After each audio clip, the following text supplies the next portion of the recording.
Так, ассаламу алейкум. Витаю вас, друзья. Итак, друзья, сегодня 17 мая 2025 года, 19 часов 3 минуты по Берлину, 20 часов 3 минуты по городу Джахару. Я вас всех приветствую. Так, мы видны или не видны? Нас видно или не видно?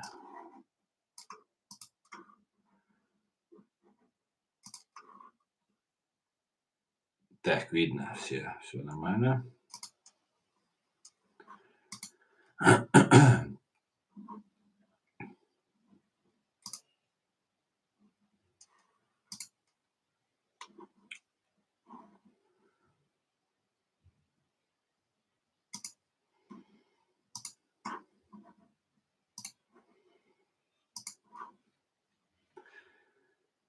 Так.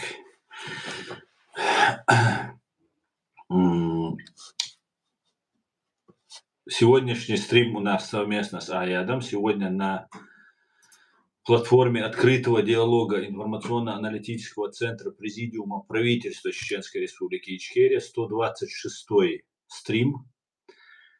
Аяд немножко позже присоединится к нам. Он сейчас занят немножко. И сегодняшний свой стрим я назвал «Аят Идигов. Правда о войне. Чеченский взгляд на Россию и Украину». 126-й стрим. Да? Итак, всем тем, кто находится во временно оккупированной Чеченской Республике Ичкерия, либо в фашистской России, пожалуйста, заботьтесь о своей безопасности, не пишите комментарии, не ставьте лайки, не распространяйте ссылку на наш стрим. Так, что еще? Ну, как обычно, я вам сейчас сообщение, пока нет. Сообщение от Генерального штаба.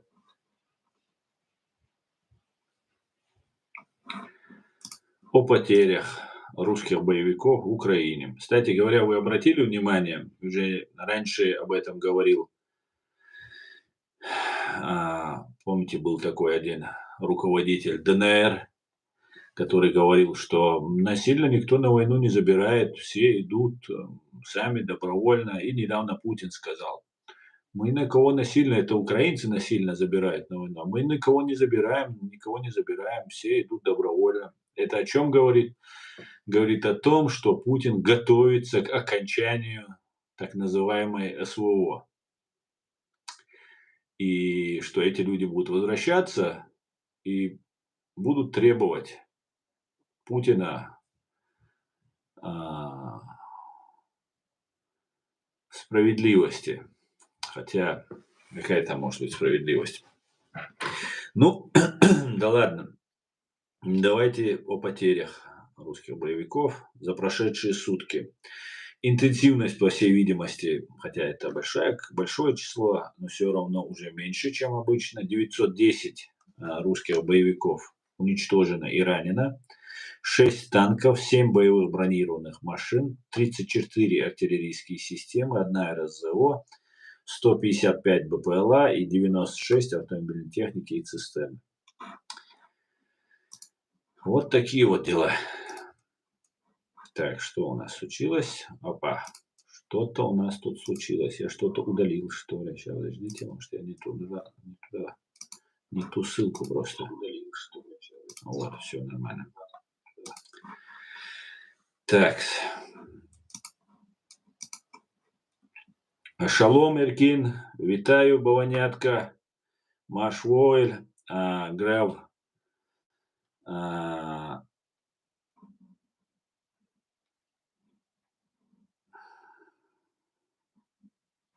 ну все на месте.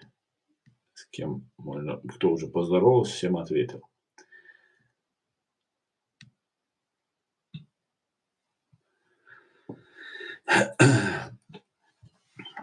Сколько Сколько украинцев полегло? Ну, не знаю сколько. Ну, где-то 1 к 10 обычно потери у украинцев и русских.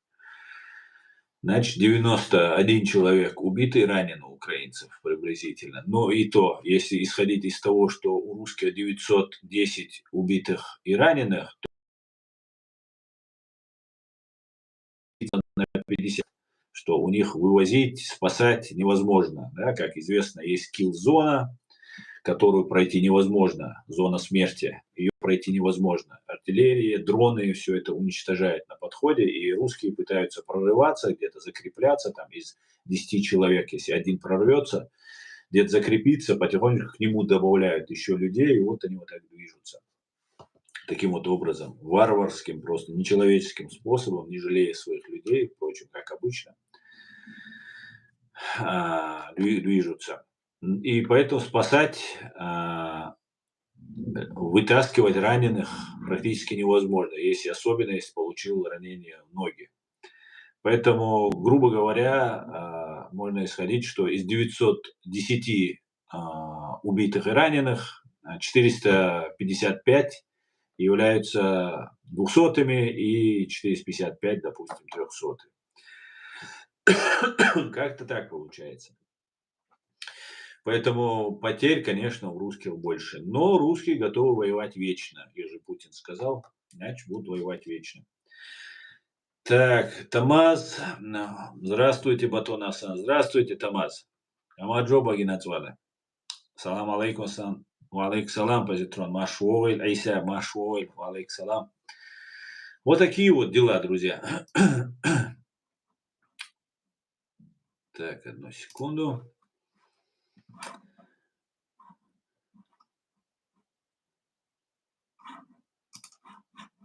Давайте вам новости сообщу, какие имеются.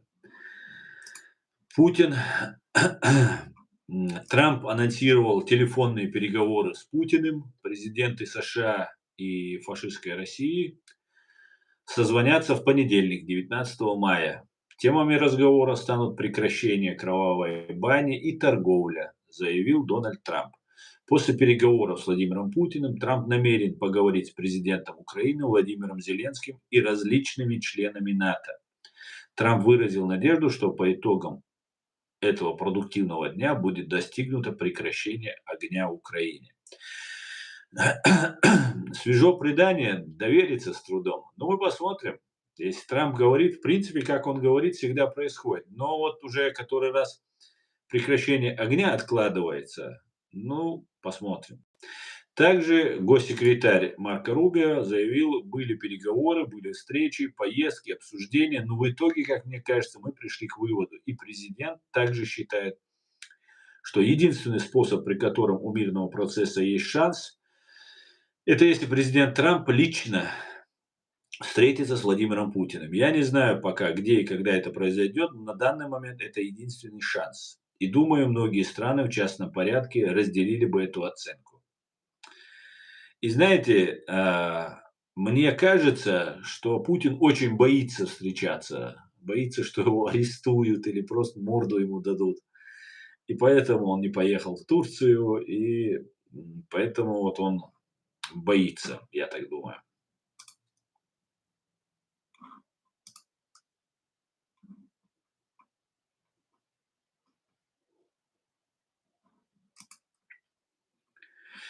Я так думаю.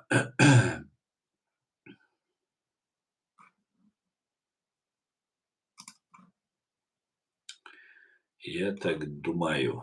Я так думаю. Так, украинских войск меньше потерь из-за того, что Россия по мирным стреляет. Ну и, конечно, обороняться намного легче. Плюс еще украинцы, как мы полагаем, выработали уже определенную стратегию ведения боевых действий. Это дроны, артиллерия и вот эта килл-зона. Вот эта зона смерти, которую прорвать русским бывает очень трудно. Ну и вот они потихонечку, ну обычно как русские воевали, вот у нас дома как это было, я вам могу сказать. Например, если им нужно выявить точки, у нас не было ни артиллерии, ни дронов, как вы понимаете, и у нас были точки, дзоты, там, блиндажи, окопы, и им нужно было выявить, где эти точки находятся, чтобы артиллерией накрывать эти точки. Они посылали на штурм свое это мясо. Бывало по 100 человек, бывало 500 человек, бывало 1000 человек посылали. И они ими жертвовали. И знаете, еще самое коварное, что там было, не только когда наши бойцы их ликвидировали, а даже когда они уже подходили, уже, да, бои завязывались, и из окопа приходится, из своего укрытия приходится вылазить и оказывать сопротивление, в этот момент их и своих, и наших они накрывали артиллерией.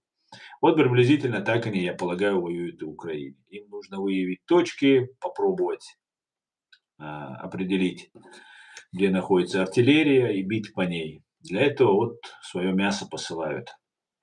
Вот такие вот дела. Как-то так. Давайте дальше. Салам всем свободным людям. Салам, брат Аслам. Салам, брат Эд. Витаю тебя, дорогой. Аслан, со вчерашнего дня чеченцев окружили в Москве русская община. Эти чеченцы простые работяги, кадыровские чиновники ничего не могут им обеспечить безопасность. В Ютубе блогер об этом рассказал. Ну, я вам скажу, что кадыровские чиновники, они ничего не делают. Я сам жил долгое время в Москве, я знаю, как они действуют. Они живут в отеле, ну, они живут и на окраине там Москвы, в Одинцово у них своя база есть, где они в случае чего готовы сразу на помощь Путину прийти. Ну и в отеле, президент отеля они живут. Это прямо рядом с Государственной Думой. И их задача просто сделать так, чтобы всех чеченцев взять под контроль. Не помочь. Никто никому не помогает. Вот к нам Аяд. Аяд, мы в эфире. Машволь. Я уже веду. Да. Добрый вечер всем. Сегодня на русском языке. Я чуть запоздал. Да. Что прошу извинить. Вы уже начали, да? Угу. Да, сделал анонс, ну так, немножко отвечал на вопросы. Да. Дали тебя. Так, хорошо. Я здесь. Поэтому сегодняшний стрим я наш назвал «Правда о войне. Чеченский взгляд на Россию и Украину». 126-й стрим на платформе открытого диалога. И поэтому, если вы готовы, я вам передаю микрофон. Пожалуйста. Правда о войне имеется в виду русско-украинскую или вообще? Русско-украинскую. Русско-украинскую. Ну, раз Россия и Украина, просто не поместилось больше. Да. Хорошо. Ну, Понятно. поэтому... Давай, значит, включай, если... Ну, здесь вопросы, комментарии разные есть. Давай. Все вопросы, все комментарии, все будем стараться ответить честно и справедливо. Ну, тогда вот с комментариев здесь, с комментария начну. Вот я сейчас отвечал.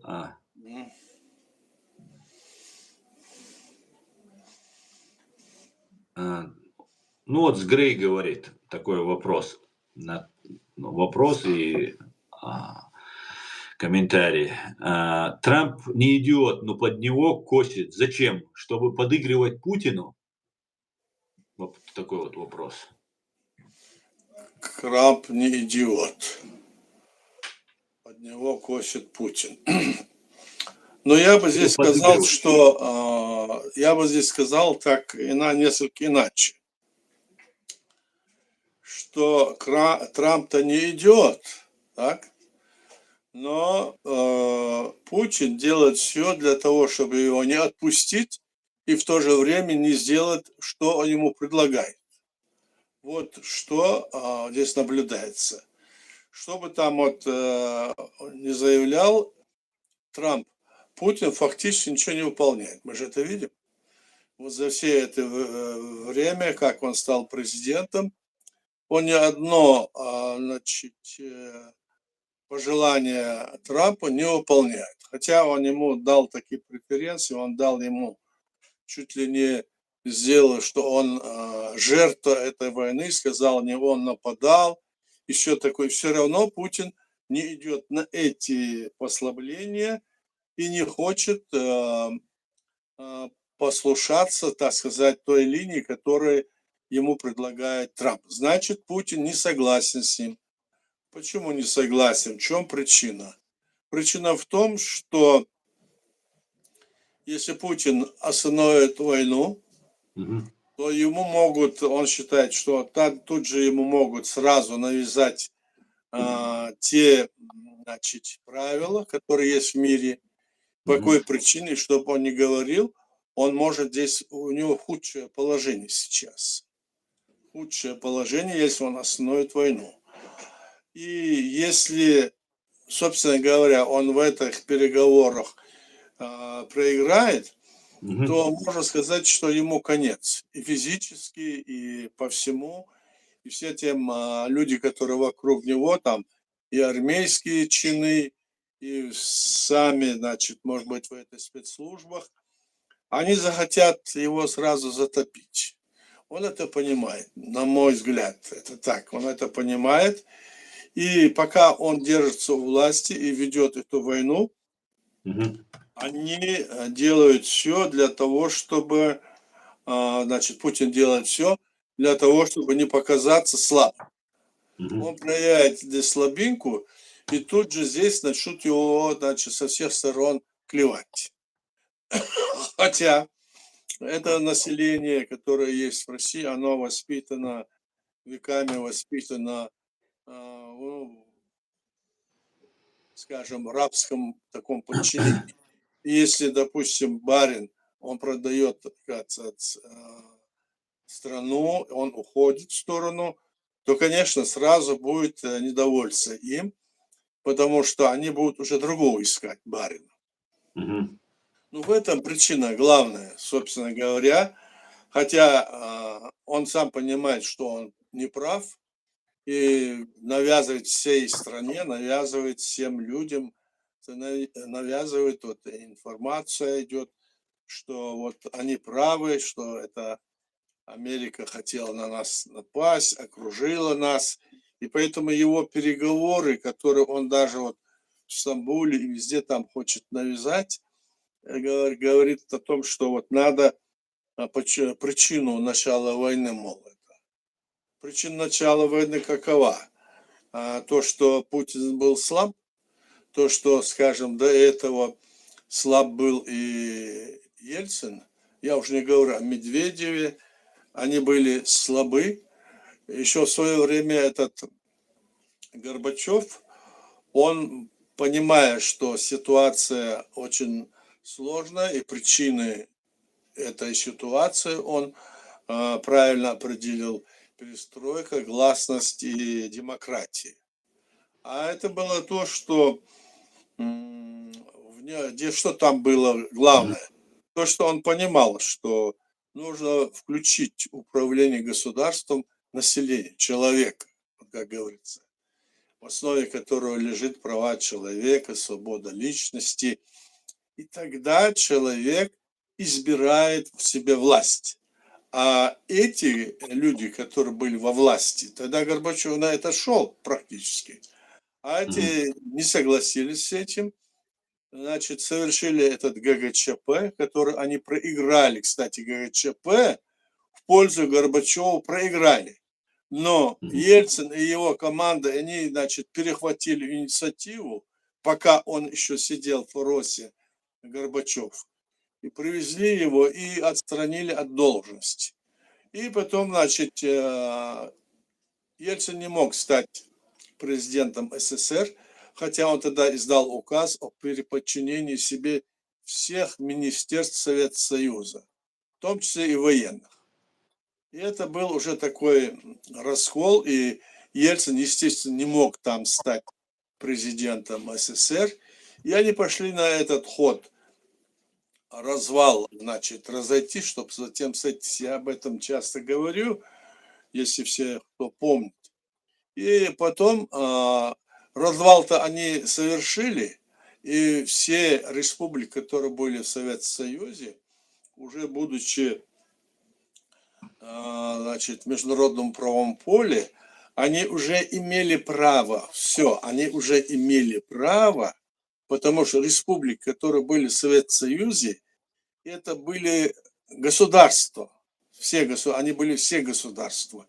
Те, которые были раньше союзными республиками, потом и те, которые значит, в апреле 90-го года автономно были преобразованы тоже в союзные республики.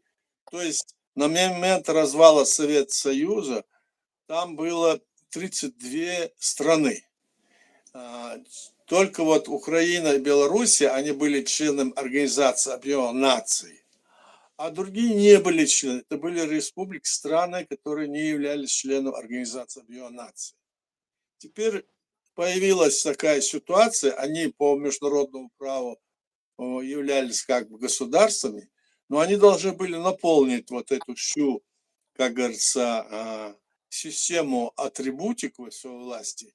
И вот здесь Ельцин и, скажем, и другие диктаторы, скажем, среднеазиатские и другие, они препятствовали бывшим, так раньше бывшим автономным республикам, они препятствовали тому, чтобы они могли стать государствами, потому что они входили по разнарядке или по обозначению Советского Союза, как будто бы они были раньше состава этих республик, там, РСФСР и другие.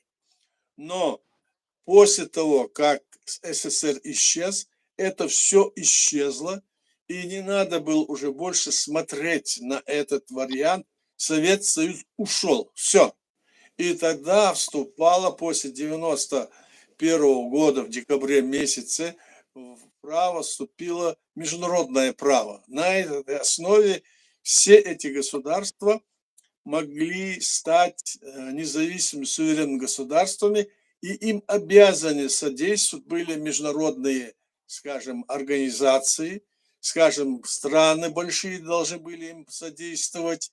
Однако они здесь пошли на поводу скажем, я по РСФСР говорю, по России говорю сейчас, да, они пошли на поводу у Ельцина, который незаконно, значит, подписал союзный договор, федеративный договор о создании Российской Федерации России.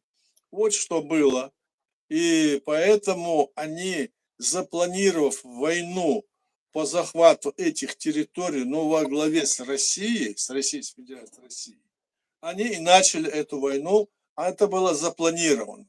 Мы были на переговорах, и лично я был, вот возглавлял делегацию, ездил в Москву, там в Думе, везде. Они прямо там говорили, давайте вот так вот вы, там, чеченцы, помогите и все такое вместе. Мы, конечно, не соглашались и не согласились с ними. У них была такая открытая вот такая вот политика. Вот в чем это дело. Это новый осколок империи, так скажем. Он пытается вновь возродиться, уже создать новую империю на территории бывшего Советского Союза и даже более на территории бывшей Царской империи. Об этом они даже тоже говорили, называя ее исторической Россией. Вот такая ситуация. И теперь, обозначив эту, значит, задачу, эту цель, Путин не может пойти назад. Он не может пойти назад. И если он что-то будет там идти назад, или даже ему скажут, вот давай мы тебе дадим гарантии, то все. И это даже вряд ли он пойдет назад. Мы говорили с тобой в прошлом нашем стриме, я говорил, вряд ли туда Путин приедет. Так и получилось, что он не приехал. Не приехал, потому что его приезд, он там был бы бит. Со всех сторон он был бит, потому что разговоры могли быть только с точки зрения международного права. Только с точки зрения международного права. Об этом заявлял и президент Турции, об этом и заявляют и другие. Хотя от отойдя от этого, Трамп там, значит, ведет какие-то другие, значит, свои политические там игры, но на самом деле он тоже подвержен этой линии, и в Соединенных Штатах Америки там тоже будут выборы, и скоро, когда будут выборы, это может сильно повлиять на его политику. Он может здесь тоже не так вот быть, как говорится, уверен в этом. Ну, посмотрим. Сейчас вот такая вот ситуация. Вот это и есть причина этих войн. Началась эта война, фактически-то она началась, эта война началась 91 года, эта экспансия началась. В 91 году 8 декабря или ноября было это. Потом в 92 году, когда они напали на Ингушетию, пригородный район. Потом в 94 году, когда они снова напали на нашу республику, организовав военное вторжение с 2-3 сторон и проиграв каждый раз. И потом четвертая агрессия была уже с 11 декабря 1994 года, которая длилась более 2 лет. И в этой агрессии и здесь эта Россия потерпела поражение от Чеченской Республики, ее народа. Почему? Потому что народ встал, весь народ встал, и мы боролись.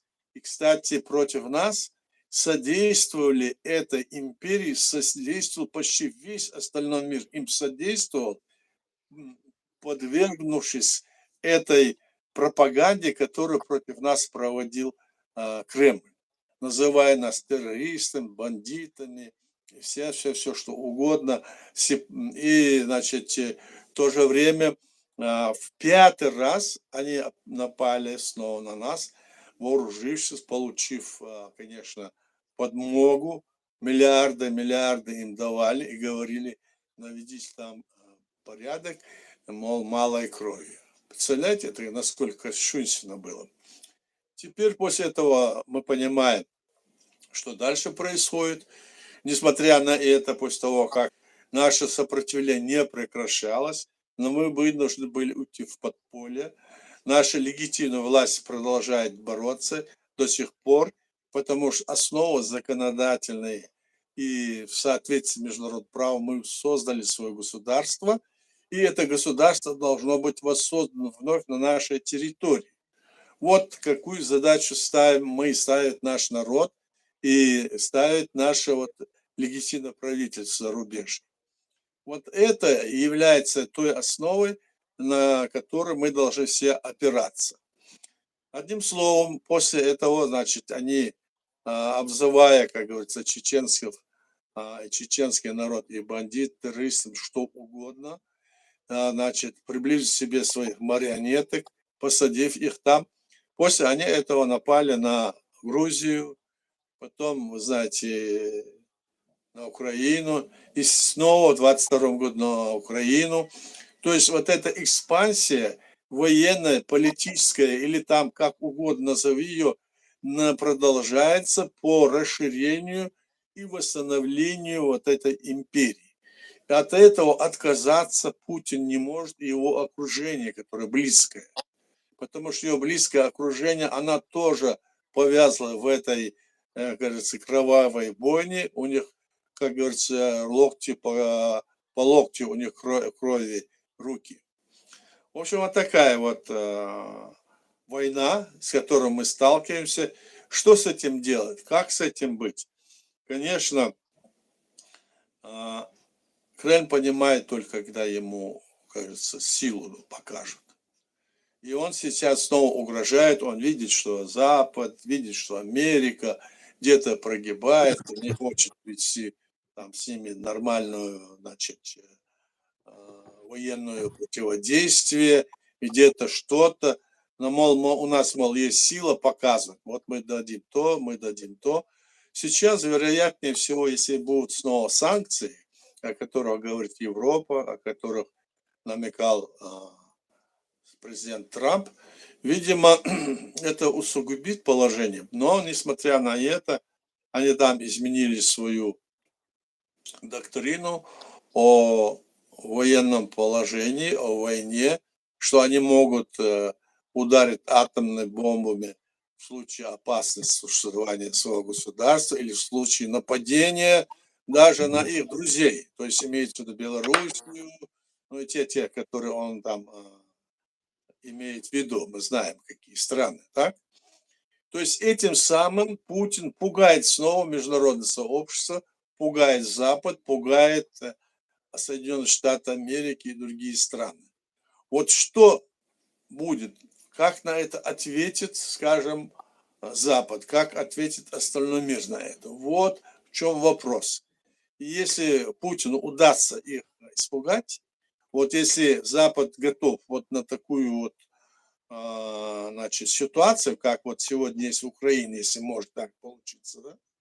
Или там, что он еще ударит это атомной бомбой, то есть они должны себя рассчитать, как им действовать, как должны быть. На самом деле Россия должна переформатироваться по логике вещей, по международному праву. Власть должна избираться народом, и свобода личности, и равенство, скажем, тех народов, которые проживают в этой империи или в этом союзе. Без этого всегда будут вот эти вот действия, которые сегодня проводит в жизнь, так скажем, империя российская нынешняя. Потому что им всегда нужно обвинить кого-то в том, что Россия такая вот слабая, что-то экономически такая недоразвитая, что-то военные только вот у него, значит, есть ресурсы, и вот мы всем дадим, всем покажем. А вот покажите своим бабушкам, покажите своим детям, внукам, покажите по всей России, где они, значит, где-то лазят в каких-нибудь там, ну, ищут пищу, значит, лазят, копаются в разных мусорных Мусорка. отходах, ящиках. Покажите, посмотрите, какие там, какая там ситуация. Они в основном показывают тех людей, которые, ну, скажем, в таких более-менее благополучных городах, там, больших городах, а те, значит, потому что намеренно там эта ситуация делает лучше, в смысле Москва сама, Кремль. А что дальше? Может ли это Россия сделать? Не может.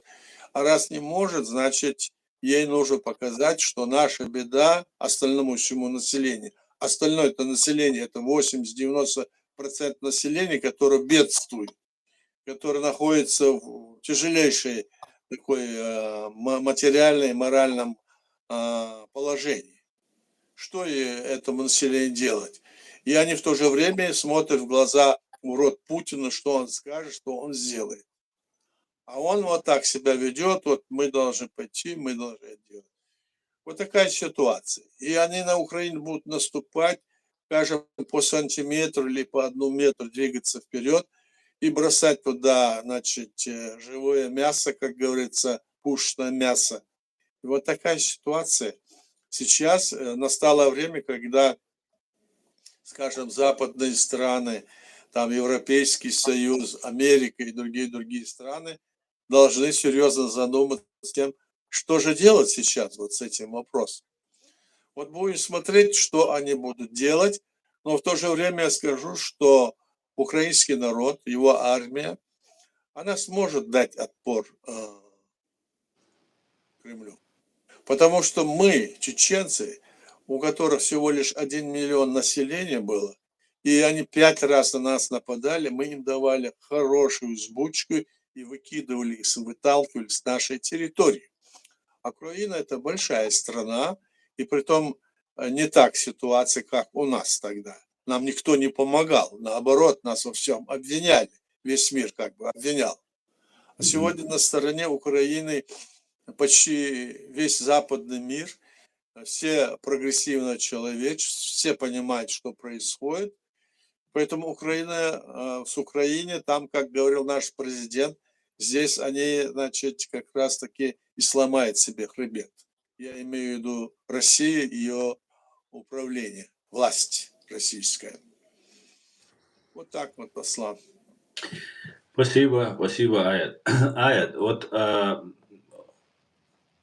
то, что он бить будет, проиграет на переговорах, было понятно.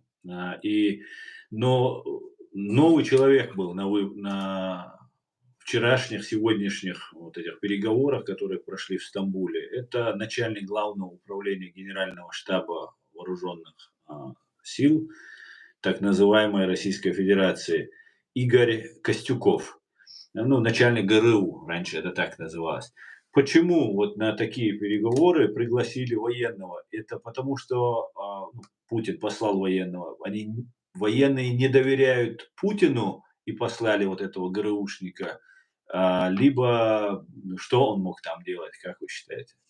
Ну, я считаю, что в делегации всегда должны входить политики, значит, должны входить те, которые хорошо разбираются в международном положении, юристы. Ну, то есть они должны быть все, и военные в том числе, конечно, экономисты, все должны быть в делегации. И это раз. А во-вторых, уровень этой делегации, которую он прислал, скажем, туда, ожидая сам, предложив на 15 числа провести переговоры, скажем, в Стамбуле, сам, и все его ожидали, он не посмел, испугался, не приехал туда.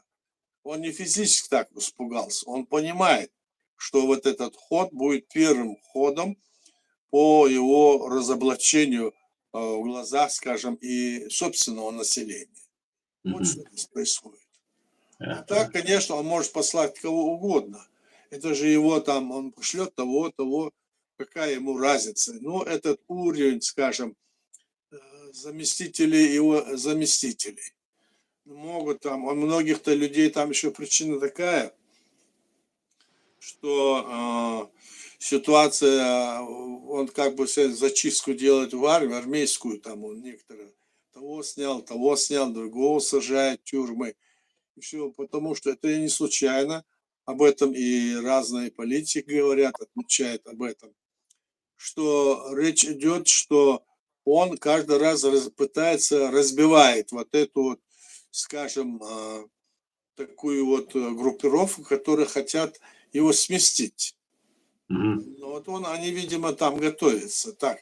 И каждый раз, когда он того снимает, это снимает, значит, он бьет по тем, кто пытается его сместить, и понимает это, несмотря ни на что, он их убирает и других набирает.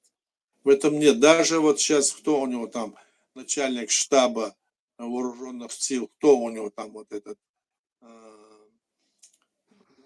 фамилия его? Где?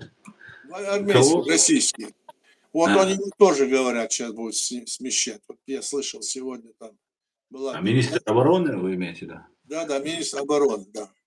Да, как же его? Да. Они уже начали его не называть министром обороны, а глава военного ведомства уже начали. Да.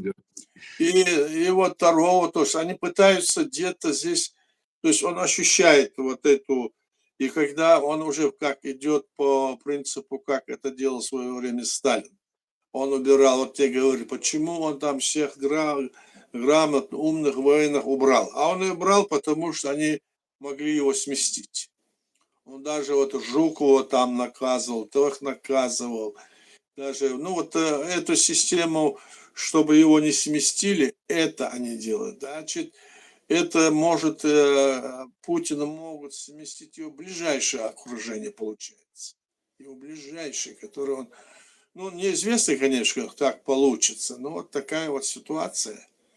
Вот, там видно было, по крайней мере, против остального мира и против Украины победы нынешней России не видать.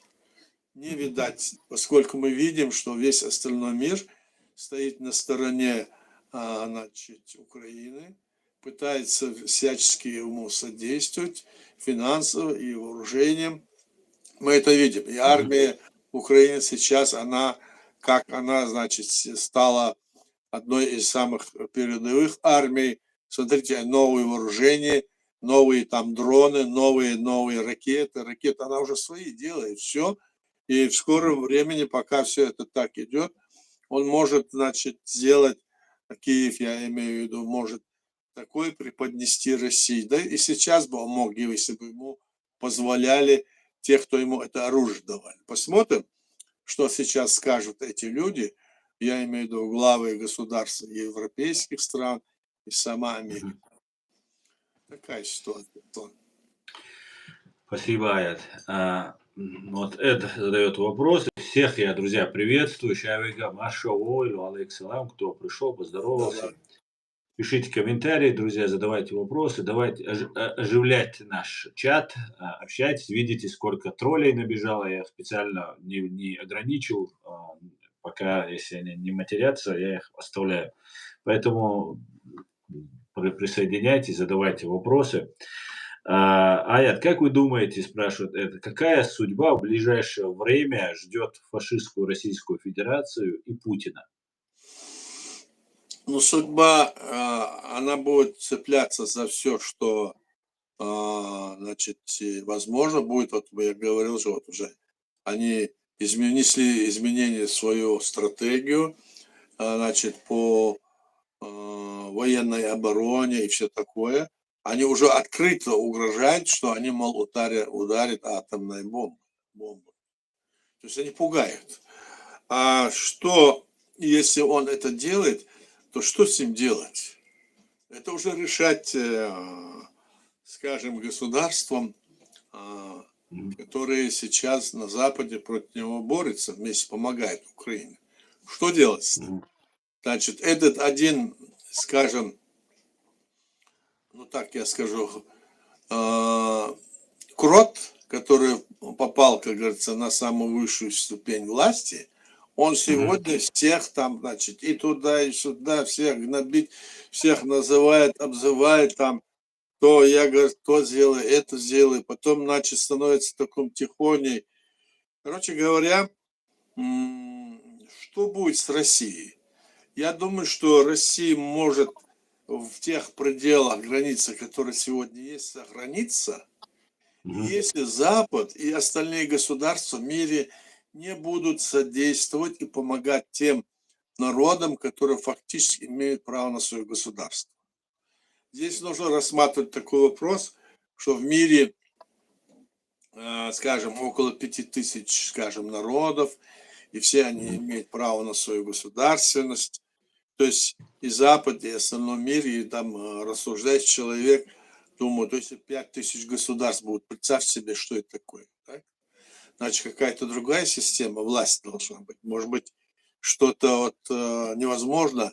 Поэтому в международном праве там они приняли решение, что ни один народ, который хочет иметь свое государство, имеет, то есть любой народ имеет право на свое государство, но ни один из них не имеет права на это, если на это не даст разрешение власть, которая сегодня возглавляет эти территории, допустим, Россия, Америка, ну я беру любые 200 государств, если какая-то часть из них, где там живут народ, захотят сделать шаг приобретения своей страны, то им эта страна должна, власть их должна им дать разрешение. А вот с Советским Союзом, вот наши вот друзья, значит, которые сегодня на Западе и самой России, они должны четко понимать. В Советском Союзе другой момент такой образовался. Та власть, которая должна была дать это разрешение на создание государства, то есть Советский Союз, то есть Горбачев, так, грубо скажем, да, он был отстранен, и эта власть была, в общем, разрушена, ее больше не стало. И поэтому эти страны, эти народы фактически получили право на создание своего государства. Они получили это право с точки зрения международного права. Но власть, которая сидела во главе в Москве, я уже говорил это, они всячески препятствовали, чтобы эти народы не избрали своих лидеров, не заявили о своей государственности, так, и не избрали своих лидеров, и не заявили о своей государственности. И стали потакать той линии, которую проводил незаконно Ельцин, не имея на то права. Он уже не имел права, Ельцин уже не имел права, скажем, ни на одну республику, которая входила ранее в состав Российской Федерации России, РСФСР, так? Когда СССР развалился, потому что все эти республики законом СССР, они были, как говорится, значит, обозначены и даже как союзные республики.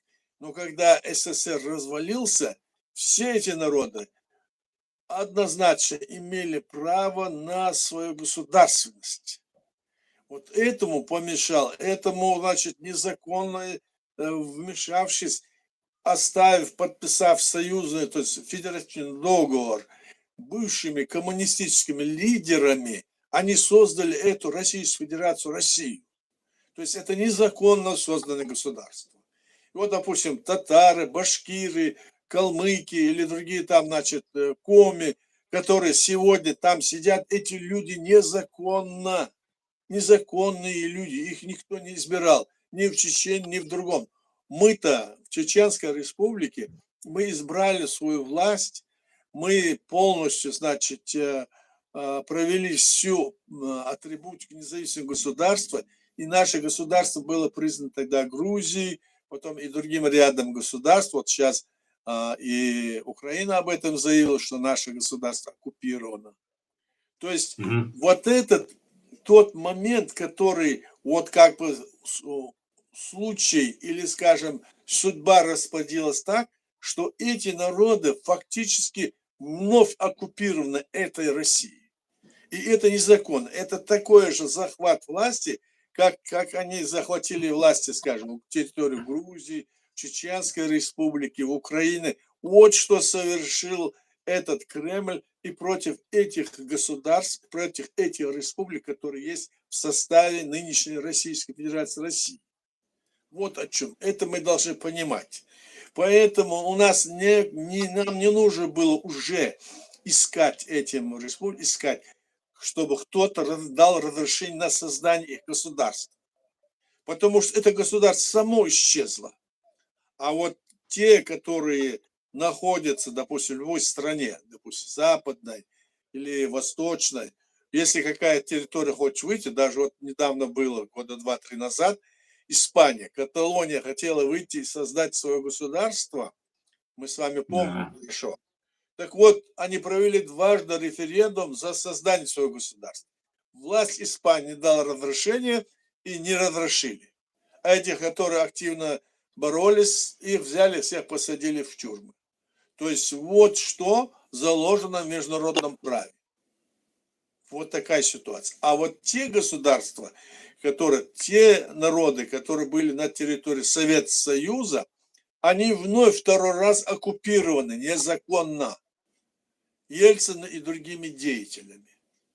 Вот в чем суть вопроса. Это надо понимать. А Чеченская Республика тогда сумела создать свое государство, провести референдум, провести выборы, так, создать всю атрибут нашего государства. Был у нас парламент, президент, органы местного самоуправления, действовала вся власть, и наше государство, организовав сопротивление против агрессии, 5 раз противодействовало, значит, российской армии и российской власти. То есть это было вторжение на нашу территорию. Наша территория оккупирована этой Российской Федерацией России. И она должна быть освобождена и восстановлена легитимная власть нашего государства с точки зрения международного права, с точки зрения нашего государства и декларации нашего народа, который принят в 90-м году. Вот эти разницы вот в этом международном праве, это надо знать и за этим следить. И наши люди, и наши друзья должны это понимать все. Только так возможно что-то делать, иначе мы видим, какая ситуация. Весь чуть ли не мир помогает Украине, и в этой даже ситуации вот так вот не могут ничего сделать, потому что вот такая вот Россия. Все атомные, значит, средства, все атомные, значит, боеголовки, скажем, все при развале СССР передали России, и она стала, значит, здесь уже всем этой как говорится, с дубинкой всех пугать. Этому делу нужно положить конец, конечно, в конечном итоге.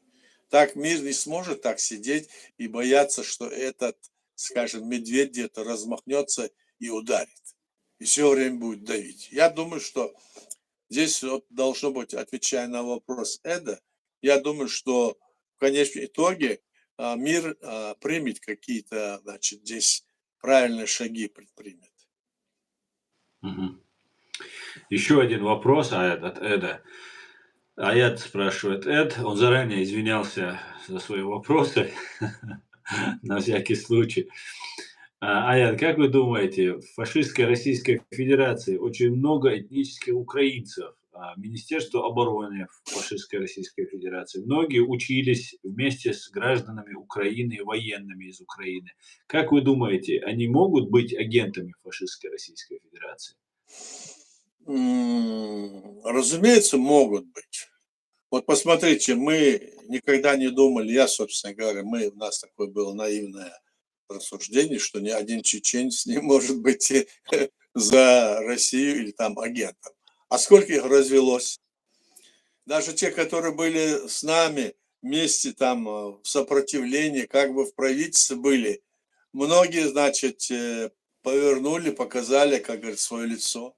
И даже сегодня на Запад действует. Мы знаем прекрасно, что это за люди, так? Мы знаем прекрасно, что они делали, как это делали. И сегодня даже Запад, об этом мы вот говорим, и приведены все документы, все знают. Все равно, значит, с ними как-то себя ведут. То есть, если ведется какая-то здесь политика, которая не может быть, вот я как понимаю, черным и белым. То есть идет даже многогранность вот этих вопросов, отношения к этому. И бывает так, что, допустим, если украинцы вот так вот работают на Россию сегодня, скажем, служат им, то их когда-нибудь или как-нибудь их можно перевербовать на свою сторону. Может быть. И мы это пытались сделать. Но вот те, которые уже показали себя, с ними разговор должен быть иной. И они должны быть осуждены, или они должны быть как-то в этом вопросе.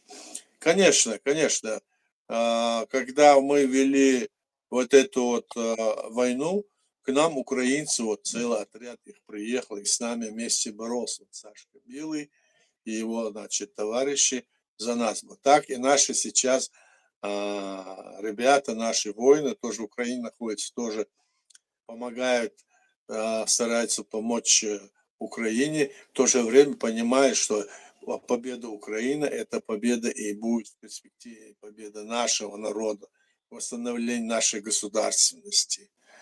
Так что, насколько я понимаю, ситуация такая. И они, эти агенты, могут быть, и даже вот иногда мы говорим, ну понятно, что русские там агенты, все такое, каждый русский может быть, если не каждый, ну а когда свои такие, даже свои, скажем, нации, свои граждане так себя ведут. Так что здесь вот такой вопрос. Могут быть, конечно, могут быть. И это, конечно, дело их совести, их морали, их нравственности. Так что вот такая ситуация. Баркалая, Дейрейсуль, спасибо. О спрашивает, цитирует Джахара Дудаева: «Русские бесполезный и отсталый народ от цивилизации», сказал Джахар Дудаев. Аят, прокомментируйте, пожалуйста. Ну, я понимаю, я поддерживаю в целом, если сказать, русские, да. По-моему, русского народа и нету. А те, которые называют себя русскими и называют, они в каком лет 300 или 400 назад начали, когда они, вот скажем, этот язык русский, когда он образовался, в 861-62 году только образовался только язык. Это искусственный язык, на котором мы говорим. А до этого были разные другие русские.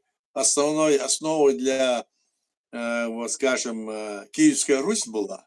Вот они перехватили это, сказали, что мы русские, а вы окраина. Вы окраина. а мы центр. И вот это все вот так вот они закручивают. Да, Жахар Дудаев это говорил, он понимал это буквально, я насколько вот помню, он это понимал, потому что никакой морали, никакой нравственности, никакого сожаления, лицемерия, ненависти всему человечеству, собственно говоря, кроме как себе. И там они там приучены к тому, что вот мы самая большая страна, что мы самые сильные. Вот поэтому вот это все так вот Жахар Дудати говорил, что он говорил еще для того, чтобы это изменилось, нужно, чтобы как бы 2 поколения сменилось минимум. Вот так вот было. Помню я это все. Так оно и было. Есть. Но мы сегодня же видим, посмотрите по телевизору или где-то там они показывают. Вот покажите, сколько вот человек сегодня вот, ну, по пальцам можно сосчитать, которые бы были действительно на стороне, скажем, России, а не на стороне нынешней России. Вот эти либеральные деятели, которые находятся, они тоже вот между собой вот так вот ведут, или другие там деятели, которые в самой России. Все как бы смешалось, как во мгле, как говорится, да, и не знают, что делать и как быть. А главное, что они считают, что мы правы. И поэтому вот и Украина не нужна, и грузины, и чеченцы, и, скажем, кабардинцы, якуты, все это не то. Все это надо, значит, чтобы они были под нами, и мы вам покажем, мы то, все, мы самые главные. Как же они самые главные? А посмотрите, посмотрите любого, практически любого не скажу, большее количество всех там выдающихся личностей, скажем, культуры и другой, это или татары, или там другой национальности, или коми, или другой национальность, башкиры, казахи. Все. Просто они как бы, значит, тогда вот их, ну, скажем, ассимилировали. Вот это. Вот и все. Вот что происходит. И если такая страна образовалась, эта страна может, с моей точки зрения, если остальной мир будет содействовать тому, и может измениться все в лучшую сторону.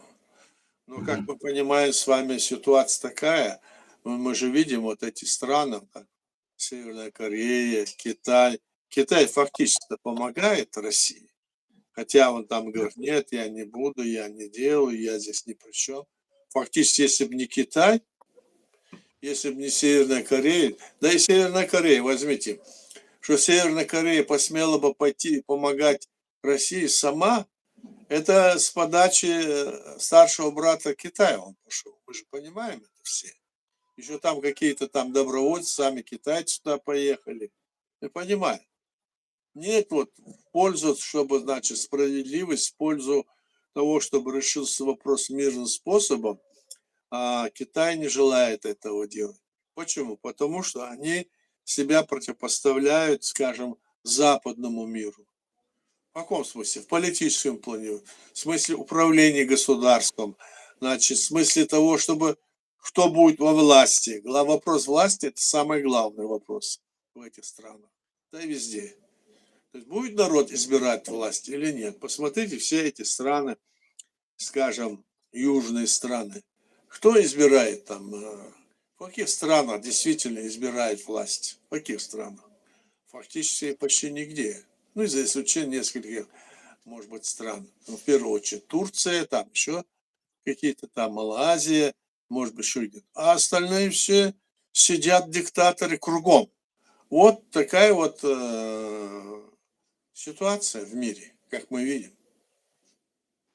Вот так вот, Аслан. Спасибо. Ага, я тут просто просматриваю, здесь очень много, поэтому я вас слышу, и наши зрители, ищу комментарии, здесь они засоряют просто вот этим, забивают.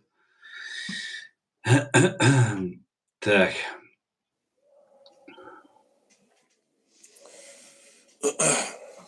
сейчас. Так, я сейчас, когда одеваю очки, вижу, что ты там. Что-то ищешь.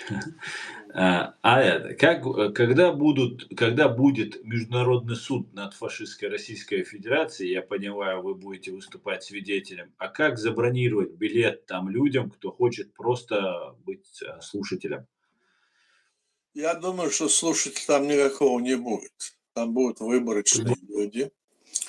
И вот этот суд, если он будет, это будет только тогда, когда Россия потерпит поражение. По крайней мере, это власть.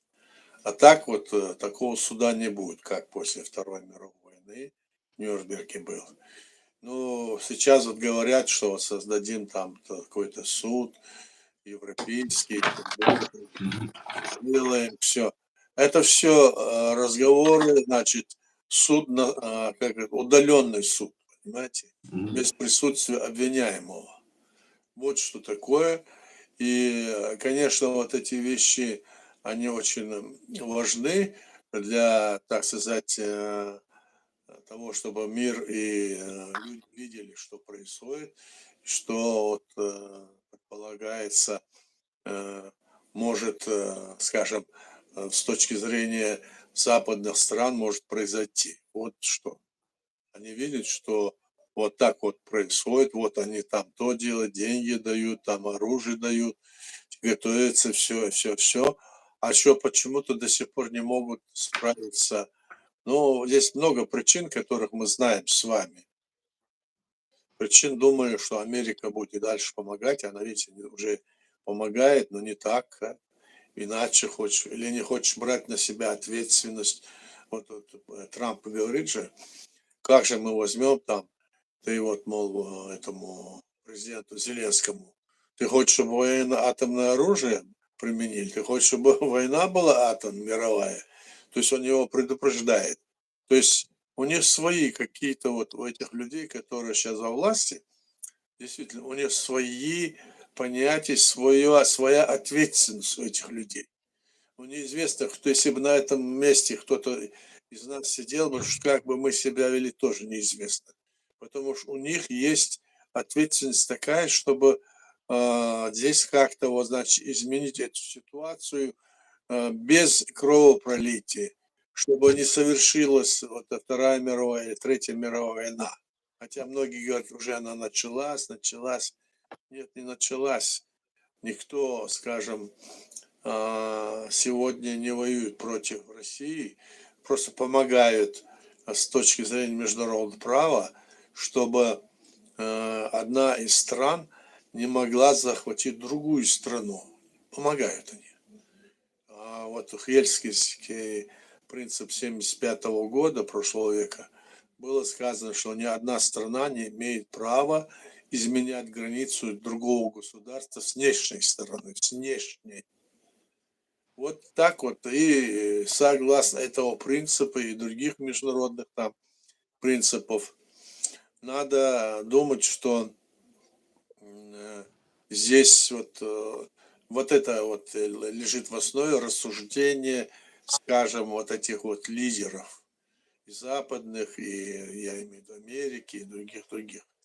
А те вот Мгм. диктаторы, они боятся здесь за то, как бы, чтобы их не скинули, и тогда им, как говорится, секир башка будет, как вот это было в Ливии и в других странах, в Ираке.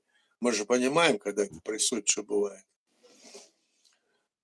Вот такая Мгм. ситуация, да, вот такая. И как вы смотрите на то, что, вот, например, там будет такой югославский сценарий, где будет бомбардировка и затем капитуляция, и русские сами выдадут в международный суд Путина как преступника, который над русскими совершил не меньше преступления, чем над украинцами. Ну, здесь разные вещи. Югославия – это одна из таких стран была, которая не имела такие возможности, как Россия сегодня. У этой России самое большое количество атомного вооружения по всем данным. Да? Более того, здесь они вот боятся, что он может... А как его отвести от этого? Как? Они, наверное, думают, Кого? так его, допустим, чтобы он не обладал этим атомной дубинкой. Но мы же понимаем, если бы сегодня не было атомной дубинки у Путина, он бы давно бы проиграл полностью. Даже не только он, даже вот Северная Корея и то. У него атом он бросит, и все, что боятся. Вот что не хотят, чтобы вот это так было. Конечно, сейчас научно-технический прогресс, значит, технологии, значит, политика как-то вот поменяется. Там мы видим, как стремительно все меняется, да? Я имею в виду вот в технологии, там компьютер, то все, искусственный интеллект, все что-то может поменяться в ближайшее время. Можно на это, как говорится, тоже ожидать это, что будет. А там посмотрим, что будет. Но сейчас, по крайней мере, вот сейчас вот смотрит на то, как бы не получилось, чтобы не оказаться виновником начала войны атомной, я имею в виду. То есть никто не хочет. Ну, Если Путин кинет эту атомную бомбу, то, конечно, он м, будет сразу наказан сам за это. Он это понимает. Понимает, не ну, понимает, но все равно от него это можно ожидать, говорят эти. Все. мгм.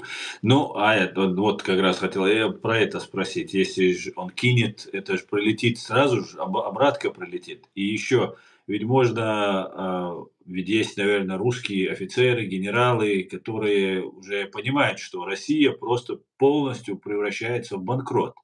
И чем дальше, тем все усугубляется положение. И они могут искать каналы, наверняка ищут каналы договариваться с США, там, с Великобританией, чтобы, например, свергнуть Путина, а их потом признают легитимной властью, допустим, в обмен на то, что они выдадут Путина. Такой если сценарий, если будет, как вы считаете?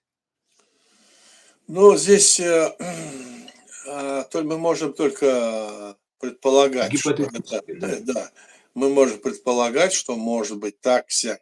А как ситуация сложится, как это зависит, конечно, от того, какое будет решение принимать эти страны западные. Вот видите, они Мгм. принимают какие-то решения, мы готовимся, даем, помогаем Украине, мы дадим Украине, чтобы она, значит, отбила все, что нужно у России. Да, мы не согласны, и все такое, мы поддерживаем Зеленского. Мы это видим. Они стоят на принципах международного права, и пытается сейчас на Западе, чтобы вот вооружение там добавлять, как мы знаем, значит, процент, значит, вложения, скажем, из своего бюджета в военное снаряжение там, ну, на все это, так? Мы это видим сейчас. Раз это так, то потихоньку, то, что там вот блокируют, скажем, Россию, так вот, сейчас там эти новые какие-то будут против них санкции или еще что-нибудь, так? И это вот, если это все будет, к чему это может привести? Может это привести к чему-то или нет? Казалось, когда они санкции все эти делают, первый раз там, да, когда они начинали, Мгм. но они как бы ничего, никакую роль не сыграли. Получается, что наоборот эти страны, Китай, Индия, там другие, получили все это, нефть, газ, дали другое все получили по более дешевой цене, то есть они на этом наживаться стали. Сегодня даже Мгм. наживаются. Если они наживаются на этом, то они заинтересованы в продолжении этой войны, получается, так? Так, а как это вот заставить их, чтобы они не наживались, и что на этом им было, значит, ну, скажем, ущерб это материальный или да, военном, политическом плане. Как это сделать? Это уже должны вот делать вот эти страны европейские, скажем, лидеры. Но они думают над этим, они говорят, встречаются, что-то обсуждают, и мы слышим всегда. Но мы хотели бы, чтобы это быстро было, как можно быстро. Но так быстро не бывает. Ну, будем надеяться, что к началу, скажем, или к концу следующего года все вопросы решатся, как максимум. Мне так Да, кажется. да. Как вы считаете, без доступа к запчастям? Ну, а без доступа, как она, весь мир имеет доступ ко всем этим технологиям. Хотя передовым технологиям нет, да, но весь мир, Мгм. они тоже там имеют свои и ученых, и других, они это все, они подкупают это. Мы же знаем, что вот атомную бомбу кто дал, скажем, Сталину? Они же купили, они же своровали, так? То есть все воруется, все это. Конечно, если бы у них не было бы доступа до этого, они бы еще в своих тачанках ездили бы там, понятно. Но сейчас вот это развитие, оно стремительно идет. И если оно даже на это, и мы видим сейчас, вот они не могут то сделать, это делать, их летательные аппараты, то есть самолеты все больше и больше рушатся, их корабли там тонут, там не могут то сделать, и мы это слышим. Но на самом деле, что это и как, почему вот столько говорили, и это, значит, что-то не досмотрели на Западе, что-то не сделали как надо. Не я имею в виду войну-то, допустим, не участвовали в военных событиях, не давали оружие, чтобы бить по России, а давали оружие, чтобы бить по этому агрессору на своей территории, давали, да? Но теперь, после того, как это они вот это все вот дают, оружие, что дальше делать с этим, с этой империей, которая, если даже она уберется оттуда, она же все равно будет и дальше вот так себя вести. Вот поэтому, думаю, здесь есть какой-то просчет из западных, скажем, стран. И есть, конечно, осторожность. Есть осторожность, есть страх. Они не хотят. Они видят, что происходит в Украине, видят. И если это придет, скажем, в западные страны, это ужас какой, все они боятся этого, опасаются, и население опасается. Каждый день же показывают, что происходит. Вот эта ситуация такая вот, видите. Так что здесь Мгм. западные технологии, конечно, она высокого качества, но они могут и купить, они могут и украсть, и все это. Поэтому здесь надо подходить к этому очень строго. Мгм. Так. Вот здесь комментарий, но я его как вопрос перефразирую. Европа не готова к войне, у них нет армии, потому Украина и должна воевать. Вы согласны с этим? Но в данной ситуации это логично, потому что сегодня на Украину напали, так? У Европы нет той армии, которая есть, допустим, сегодня у Украины. Украинские воины показали, на какие они крепкие, сильные, они делают уже дальше воины, их на военная, как говорится, структура, она, значит, так задействована, что они делают такие и дроны, и самолеты, и, ну, все, что нужно, они сейчас начали делать, и им в этом помогает Запад. Если он помогает, то они надеются, Запад надеется, что это будет в пользу и Запада самому. Поэтому они это и делают. Конечно, у Запада нет такой армии. Все думали, что все нормально, развалился Советский Союз, все прекрасно, больше никакой опасности не будет. Если что, Да. значит, дядя Сэм поможет. А здесь вот получилось, когда это дело пошло далеко-далеко, так он никакой ничего не дает. И теперь он говорит, я не хочу вы за это отвечать, за начало военных действий. Мы не будем вам помогать, давайте все такое. Пытается как-то вот Трамп ведет себя, ну, скажем, как-то непонятно. Хотя ничего непонятного нету. Фактически он содействует нынешнему Кремлю, этому Путину. Но он хочет остановить эту войну, это правильно. Он хочет, значит, чтобы как-то этот вопрос решился и экономически иметь отношения, скажем, с Путиным, сделать его своим это, скажем, сотоварищем в этой борьбе против, как он говорит, против Китая. А что будет Китая, Индии, что будет? Они могут в скором времени, у них тоже технологии, все развивается. Там видно будет, что. Неизвестно, что будет, но, по крайней мере, самое важное, это чтобы мы понимали, что есть человек, есть его права, которые должны соблюдаться, есть международные права, которые всеми этими странами засвидетельствовано, что вот так вот будет. Все эти страны засвидетельствовали, даже те, которые диктаторские. Но мы видим, что идет внутри вот эта борьба. Что в этом случае делать и как себя вести? Вот здесь вот разные провокации, какие хотите, такие провокации. Провокации на какой угодно идеологии, на какой угодно религиозной идеологии и другой. Но везде это все связано с тем, что во власти, которые сидят люди, они хотят постоянно оставаться у власти, чтобы их дети, их друзья, их партии оставались. Вот в этом Мгм. пока что вот этот вопрос вот так вот обозначается.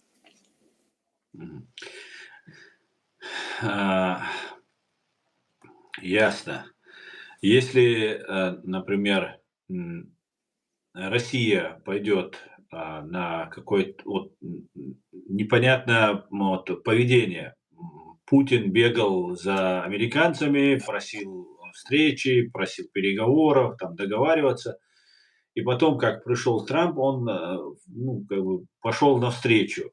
И как будто вот все свои козыри взял и вот бросил. Для чего тогда это делается? Не просто только остановить войну, ведь ее только же на 30 дней пытаются остановить. Значит, есть какая-то цель, другая. И вы как политик с Ну, большим я, опытом. да-да. Мгм. Да-да, Да, говорите. я так, Аслан, думаю, я понял твой вопрос. Я думаю, это не для чего, ну, в смысле, для чего, но потому что не хочет, он же оказался теперь во власти, так, Трамп, он же во главе. Мгм. Когда Мгм. Байден был, он его критиковал и, как говорится, вдоль и поперек, и даже и сейчас критикует. А Мгм. сейчас сам никакой вот в этом отношении, он хочет как-то мирным способом, мол, остановить его, мол, остановись, Владимир, не делай Мгм. этого, ты мой друг, мы понимаем, не ты напал, тебя заставили. А это тогда начал, давайте, значит, заберите свои все военные базы до 97-го года, которых назад, все, это назад. Тот, как говорится, Запорожье, Одессу Запорожье, отдать. давайте, да, давайте назад. Вот поэтому он как бы, значит, с ним какую-то игру ведет, с одной стороны. С другой стороны, все говорят, ты что, он агент и все такое. Ну, ему нет сейчас, если даже он агент, что бы там на него не сказали, на Трампа, да, ему нет смысла сейчас говорить, я не агент или агент. Он ведет теперь вот эту свою политику. Мы же видим, какую он ведет политику. Но главное, что он не хочет быть виновником начала Третьей мировой войны, как я понимаю. И это Мгм. как раз на руку Путину и его команде. Поэтому он повлекает сюда европейских лидеров, привлекает и других. Давайте вы воюете, мы будем показывать. И в то же время еще хочет над ними как-то, значит, главенствовать, показывать, вот это делайте, это не делайте. Ну, в общем, вот такая ситуация. Мгм. Сколько можно. Ну, вот здесь Фантомас вопрос задает, ну, комментирует. Я хочу задать, сделать вопрос снова и задать его как вопрос. Теоретически осенью этого года с Беларуси будут прорубать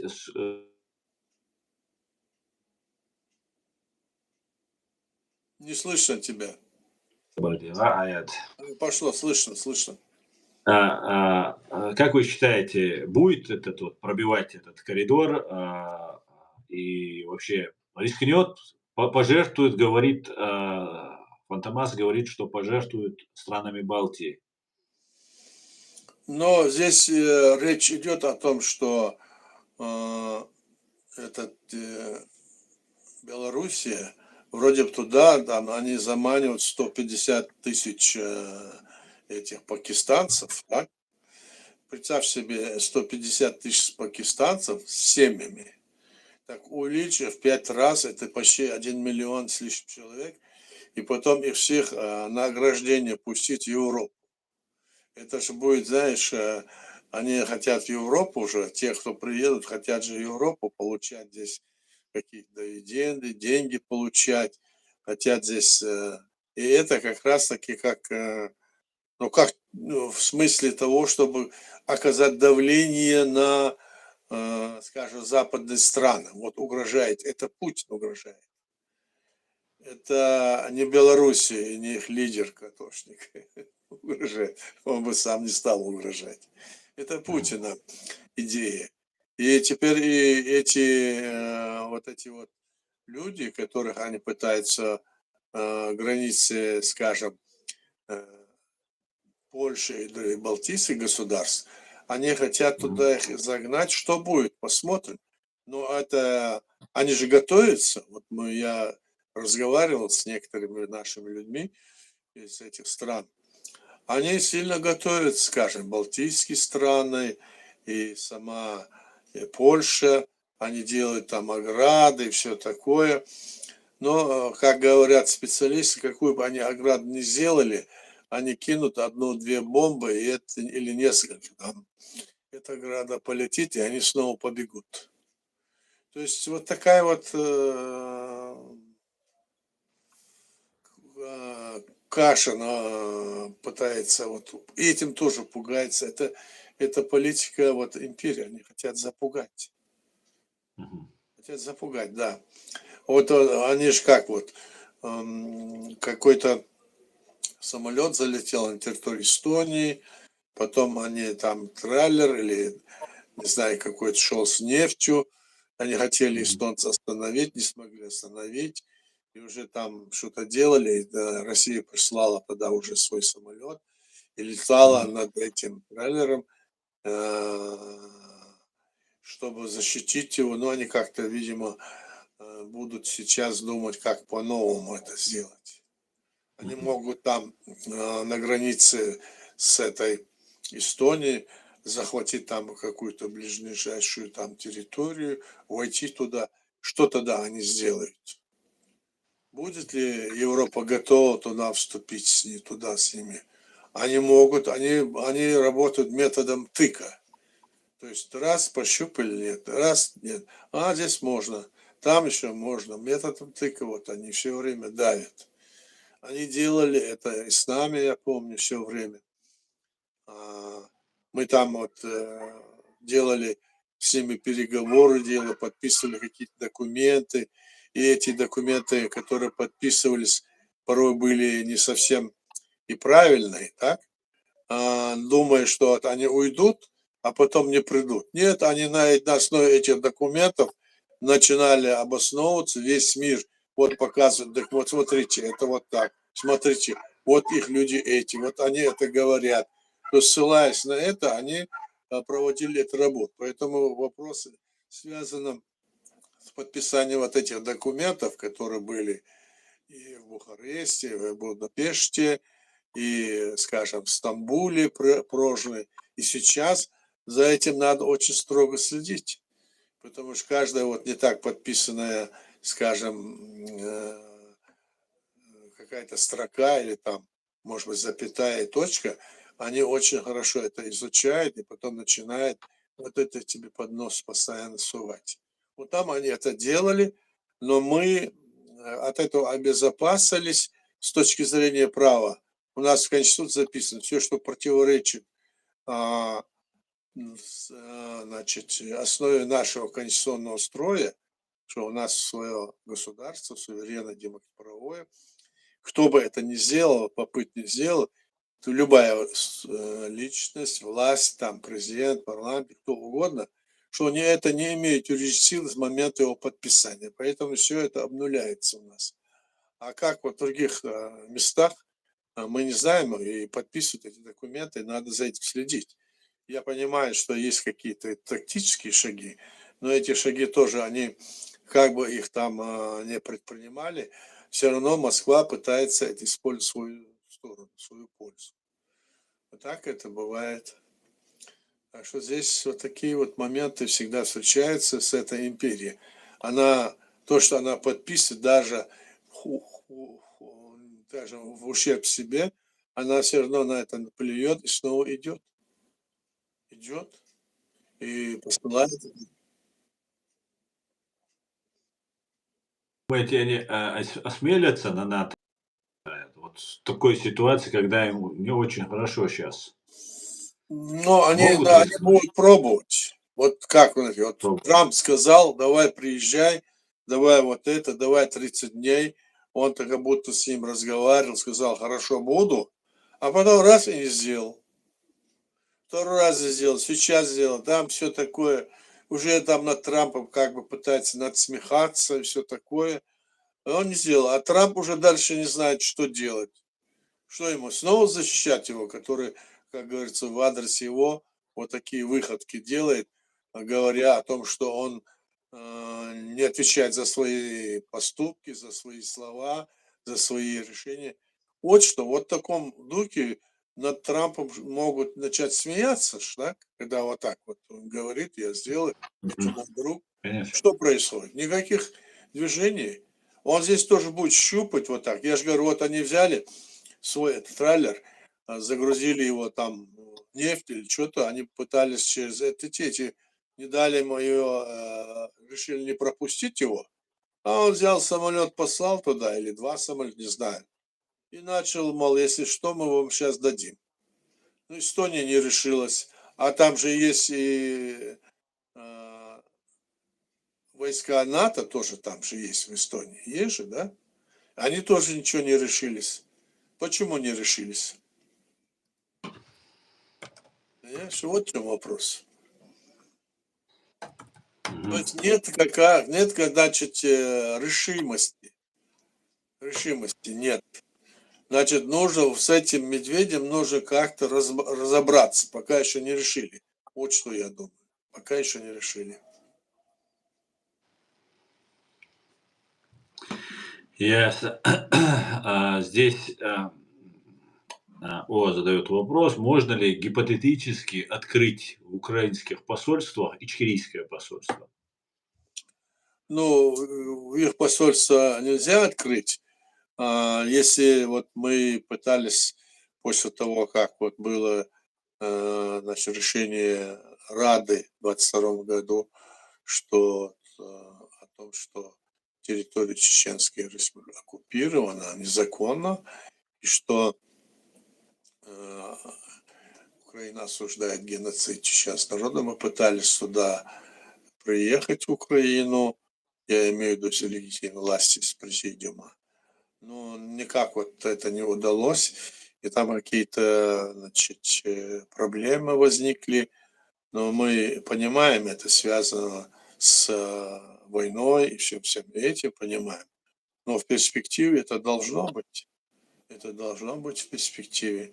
Мы должны там открыть свое представительство, свое посольство, так? И в других странах, кто нас будет вот, признавать, так?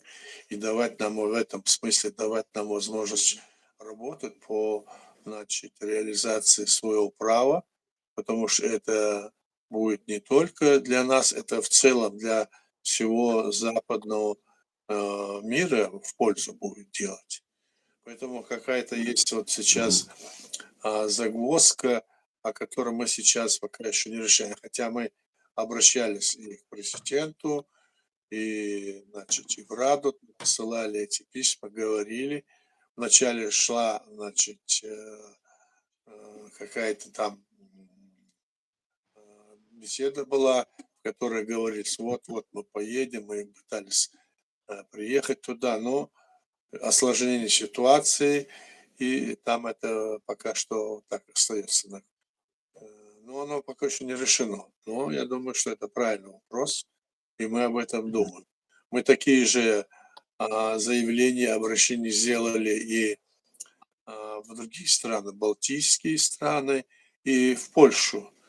там пока что тоже получили эти наши заявления, обращения на их языках, но пока это стоит вот так вот, пока вот так вот стоит, к сожалению. Мгм. Так что вот такая ситуация. Спасибо, Аят. Вопрос. Уважаемый Аят, здравствуйте. Подскажите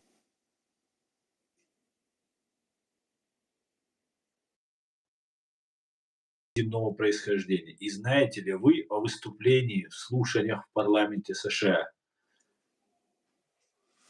Ну, я просто читал много раз про эти НЛО, но что самое интересное, никакого доказательной базы до сих пор нет. Там полетели на Луну, там сейчас на Марс хотят полететь. Никаких там, скажем, живых существ пока что не наблюдается. Что это? Что, конечно, это вопрос всех тревожит. Я, допустим, не знаю, есть НЛО или нет. Просто многие люди говорят, вот меня забрали, меня оперировали, или мне сказали это, а потом мне память забрали всю, я уже не могу сказать. И вот эти вот фантастические разговоры, это уже вопрос науки в перспективе. Ну, где оно, что оно, где-то какие-то сигналы поступают в Вселенной, а кто они, что они, пока никакого контакта нет. Где реально показано, вот это, чтобы есть, чтобы, скажем, люди или какие-то комиссии международные взяли бы и сказали, вот это есть, вот НЛОшники, вот эти они прилетают, вот они могут делать, они за нами следят. Или говорят, где-то там есть у них какие-то на нашей планете какие-то там значит, отверстия в этих земле, где они опускаются вглубь нашей земли, и там целая, мол, жизнь, они потом оттуда вылетают. Но что только нету. Понимаете? Это не поймешь. Допустим, я считаю, что это пока что фантазия. Вот так. Мгм. Немножко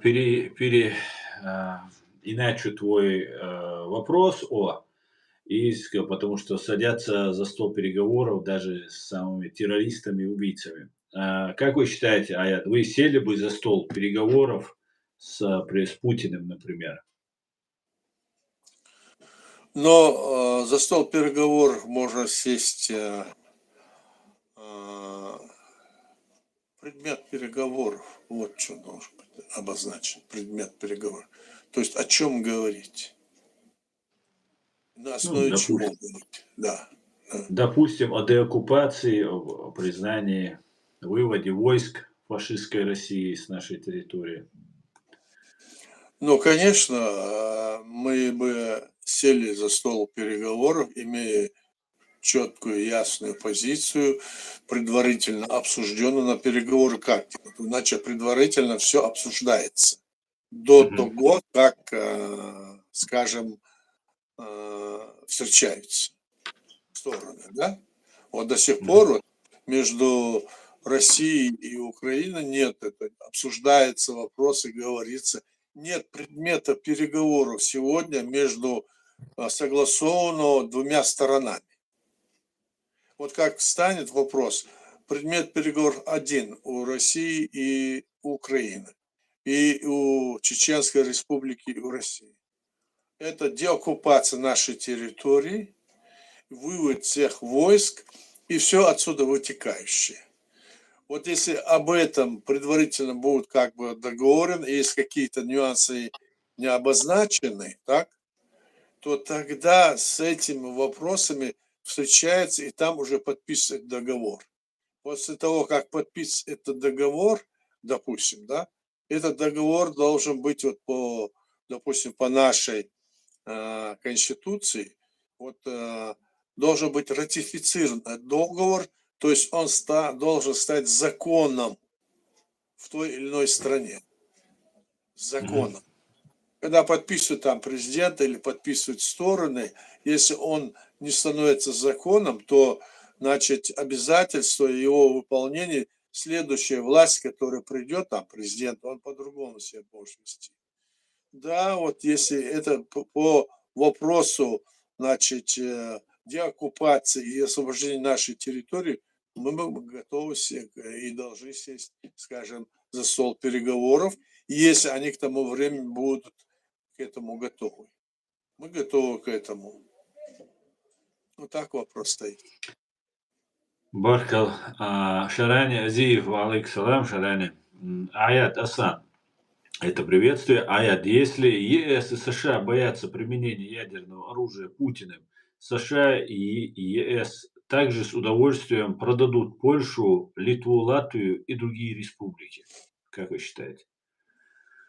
То значит, ему лучше известно, чем нам, продадут или нет. Я не знаю, вряд ли, потому что если они так это сделают, это значит, они завтра придут и сюда, и в Европу, и дальше. Конечно, 100%. Вот в этом это не так совсем, как он говорит. Может, это можно так вот, имеет право думать так Шарани, так?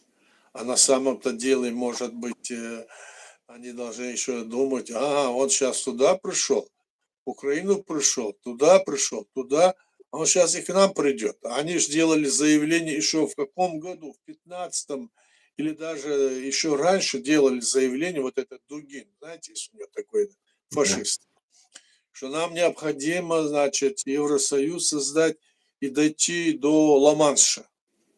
Они тогда это говорили. Тогда вот я еще в душе так как-то критически относился к этому. Думаю, вот сволочь, как говорит. Думаю, а они вот, если им позволят, они будут идти и идти. Да, Вот так, да. ясно. Они будут бояться, да, они будут бояться. Будут бояться. Они бояться будут. Говорят, если ты хочешь победить, то надо бороться на том берегу, чтобы на этот берег они перешли. Вот это и происходит сегодня. Надо Украине дать победу.